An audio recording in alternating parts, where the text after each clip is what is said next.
I made a basketball hoop game, but I only have 2 days because, well, I'm stupid and like to put myself in difficult situations. The first thing I had to do was come up with an idea. I thought long and hard for at least 15 minutes about what game I would make and decided to make a basketball hoop game. The mechanics of the game would be pretty simple and easy to implement, and I could easily get it done within 2 days, right? Or so I thought. The first thing I added to my game was a ball because you can't have a basketball game without a ball, right? And immediately after that, I added a script and a rigid body on the ball. Both these components would work together to allow me to shoot the ball in the direction where I swipe on the screen. I also added a cube under the ball so that it just wouldn't fall endlessly. Then I added a floor. I wanted to make it so that when the ball touches the floor, it goes back to its original position. Should be pretty easy. Alright, let's try it out. And it's stuck in an endless loop. Shit! After looking into it a little bit, I got it working properly. I also turned off the mesh renderer on both the cubes so that they wouldn't render in the game. And I created a wall where eventually the hoop would spawn. Now I had to make the hoop.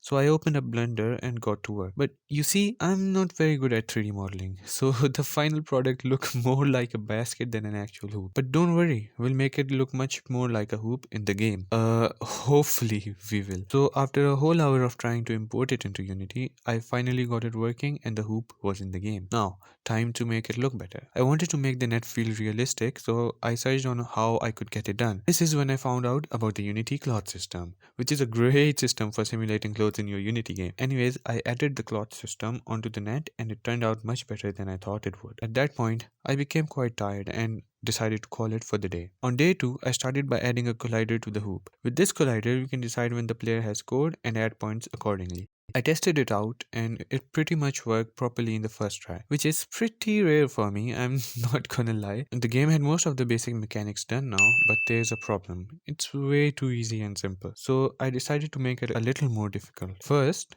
I made it so that the hoop can spawn randomly on the wall every time you score. And secondly, I added animations to the hoop. Now, after you have scored 5 times consecutively, there is a chance that you will get an animated hoop, which can either move side by side, up and down, or in circles. Good luck trying to score after 5 consecutive shots now. Alright, the game itself was done and it looked like looked pretty respectable for a game made in 2 days, but I wanted it to look better. So what I did to make it look better is quite advanced stuff and many of you may not know about it. It made my game look 100 times better than before. So pay attention if you want to do the same for your game, as this one tip may help you make your game look amazing too. Ready? Okay, uh, I changed the background color from gray to blue.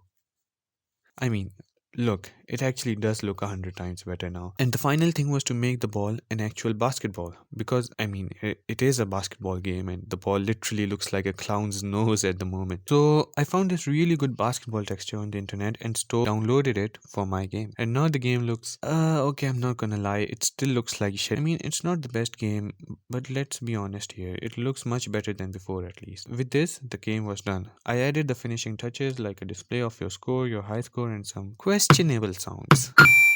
And so that was the final game that I was able to make in 2 days. Thank you for watching.